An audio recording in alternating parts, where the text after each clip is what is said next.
How to reduce bias in your workplace. We all have our biases, the set of assumptions that we make, and the things we don't notice about people's race, gender, religion, sexual orientations, appearance, and other traits. They come from the parts of our minds that jump to conclusions that we might not even be aware that we have. I really can't tell you the number of times people assumed I was a perceptionist when I was executive at the company. That kind of bias gives away a good collaboration, performance, and decision making. It creates a visual test of resentment and frustration. The more frustrated we are, the more silent we are like to be. And the more silent we are, the less we may be able to our best work. But good news though is, bias is not inevitable. So here's how to address bias 3 steps. The first step is to create a shared vocabulary. Sometimes a bias shows up the big, embarrassing gesture, but more often it comes out in the little words and phrases we choose, which are packed with assumptions. In meetings especially, these often go unnoticed, or even worse, people notice, but don't know what to say.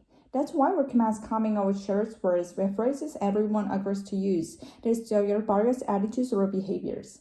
Example, teams using a biased alert, sharp line, or even during a piece of sign, there is often asked to give them the right words. But the best words are the ones your teams will actually say, not the ones that leaders impose. So talk to your team. My very favorite one that you recommend is clear. Purple fly. Does someone says or does something biased, versus purple fly, and maybe we're leaving wave a purple flag. It's not a red flag, it's a friendly purple flag. It helps us become more aware of llamas to stop. Purple flag. This pointing us out. I've been noticing that I watch love science metaphors portrays disability lines being various in negative ways, but it's matters to better working on it. I am too.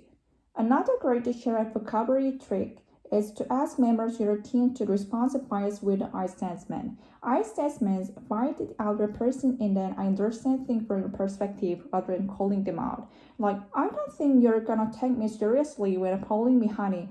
I don't remember that when the sound is. Usually, when people's biases are pointed out to them clearly and compassionately, they apologize and create things going forward.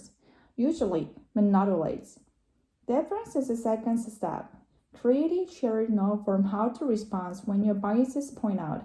My bias is a flash. I can only be glad I'm learning something new. I can move past the shame. I hate the idea that I'm hurting someone. When I feel ashamed, I really respond well. So it's really helpful to have the shared norms that I know and what to say in this moment. Recommend you start with, thank you for pointing that out. It took courage for the person to reserve. So it's important to acknowledge that there are two choices when what's just next. When I get it, or two. I don't get it. Could you explain more after the meeting? The other day, you and I were recording the podcast. I said HR served 3 masters. And you have the public flag. I knew I did wrong. Why was used the slavery metaphor? You hit pause. I thanks to you were recorded. It was neat deal. I think I love a purple flags help to efficiency. Flex biases prevents and carrying a person. In fact, it helps us work together more honestly. If it's harder when I don't know what I did wrong. Once I asked someone else to let and come to purple flag. I had no idea why. So I was relieved to know what to say next. Thank you for pointing it out, but I don't get it. We were taking the method reading. Afterwards, the person reminded me they were fasting for a mediator. It instantly made sense to me, and I discovered something that I could more aware of. But to get to awareness, I have moved through share, who's hard to say I don't get it. The share's norm helped me listen and learn, rather than getting the defensive. The fact is wasn't normal at all. Reassuring me other people are making similar kind of mistakes and we're learning together. These reps and bias may start off feeling uncomfortable, but with time and consistency, we can build the similar we need to pursue it. When it comes to routine for us to notice our biases, all of a sudden they feel less threatening. It's hard to break bias habits. We can't change the pattern with consistent effort. We've got to be patient with ourselves and with others. Patience and also persistence. With sprints are the last step. Once the teams come out with the shared vocabulary and agrees and shares norm for how to respond, the teams could once every meeting. The bias is a flaw in the meeting. It does mean there was any bias. It just means either nobody noticed and nobody knows what to say. We are silent about bias reinforces. And it can be just a target of bias who pointed out. Observer leaders have got to speak out. We all have a responsibility. By making producing process bias quickly and kindly, we are preventing for politicizing something worse, like prejudice, bullying, discrimination, or harassment. Biases disrupt a shared vocabulary, a shared norm, and shared commitments. Ensure the notice and learn from the mistake. We are all the making so it we can. When we collaborate, we use our full capacity as humans to get more done collectively than must ever dream of accomplishing as individuals. So let's talk the bias get in the way.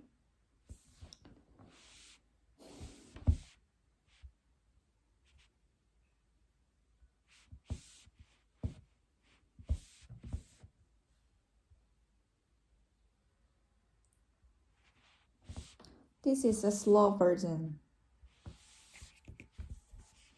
We all have our biases, the set of assumptions that we make, and the things we don't notice about people's race, gender, religion, sexual orientation, appearance, and other traits.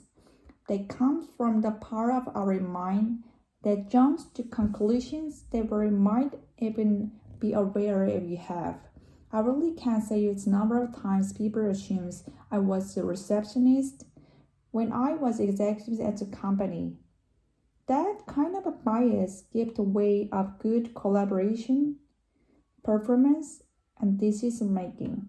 It creates invisible tasks or resistment frustration. The more frustrated we are, the more silent we are likely to be. And the more silent we are, the less we may be able to have our best work. But good news though is, bias is not inevitable. Bias is not inevitable.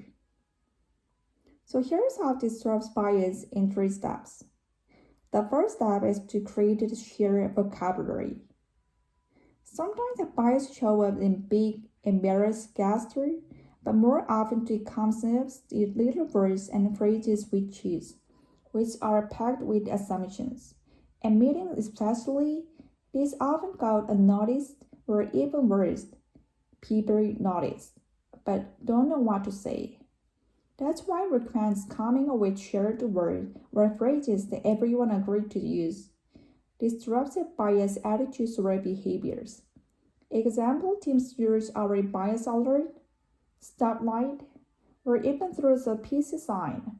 They are often asked to go give them the right words. But the best words are the ones your teams will actually say, not the ones the leaders impose. So talk to your team. My very famous is one that you recommend clear. Purple flag. And someone says or does something biased. Will say, purple flag, it may be we'll even wave a purple flag. It's not a red flag, it's a friendly purple flag. It helps us become more aware of our blind spot. Purple flag.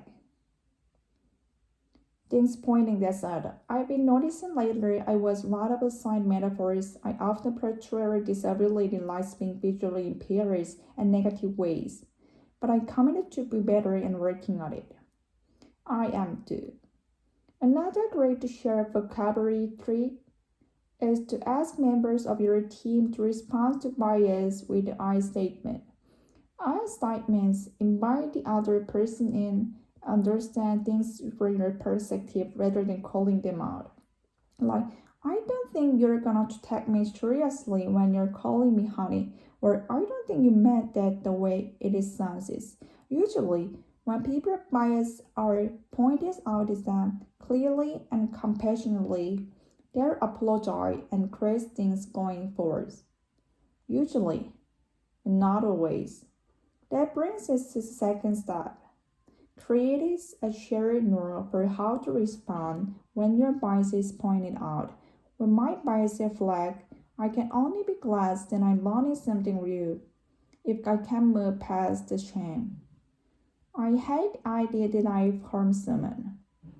And when I feel ashamed, I really respond well. So it's really helpful to have the shared norms so they know what to say in the most moment. We recommend you start with, "Thank you for pointing it out. It took courage for that person to disrupt the bias. So it's important to acknowledge that. Then there are two choices on what to say next. When I get it, or two, I don't get it. Could you explain more after the meeting?" The other day, you and I were recording a podcast, and I said HR's over 3 meters, and you want the purple flag. I knew where that has come from. Why I use a slavery metaphor? You hit pause, I thanked you, and we recorded. It was no big deal. The thing I love about the purple flag is how efficient it is. Flagging bias prevents us getting the worst done, and in fact, it helps us work together more honestly. It's even harder when I don't know what I did wrong. Once, I asked someone out to lunch. Our camp's a purple flag. I had no idea why. So I was relieved to know what to say next. "Thank you for pointing out, but I don't get it. Who can talk about that after meeting?" Afterwards, the person reminded me that they are faster for Samaritan. It instantly made sense to me, and I discovered something that I could be more aware of. But to get to awareness, I had moved through shame. It was hard to say I don't get it. The shared norm helped me listen and learn, rather than getting defensive. The fact there was a norm at all reassured me that other people are making similar kind of mistakes and they were all learning together. Disrupting biases may start off feeling uncomfortable, but with time and consistency, we can build the stamina we need to persevere it. When it comes to routine for us to notice our biases, all of a sudden, they feel less draining. It's hard to break bias habits, yet we can change the pattern with consistent effort. We've got to be patient with ourselves and with others. Patience and also persistent. Which brings us the last step. Once the team has come up with a shared vocabulary and agrees to share the norm for how to respond, a team should commit to disrupting bias at least once in every meeting. If bias is a flag in a meeting, it doesn't mean there wasn't any bias. It just means either nobody noticed or nobody knew what to say. When we are silent about bias, we reinforce it. And it can't be just the targets of a bias who point it out. Observers and leaders have got to speak up. We all have a responsibility. While making a practice disrupting bias quickly and kindly, we prevent it from metastasizing on something first, like prejudice, bullying, discrimination, or harassment. Bias disruptor shares vocabulary, shares norm, and shares commitments ensure that we notice the learn from the mistakes that we are all making so that we have to work better together. When we collaborate, we use our full capacity as humans to get more done collectively than we ever dream of accomplishing as individuals. So let's start letting bias get in the way.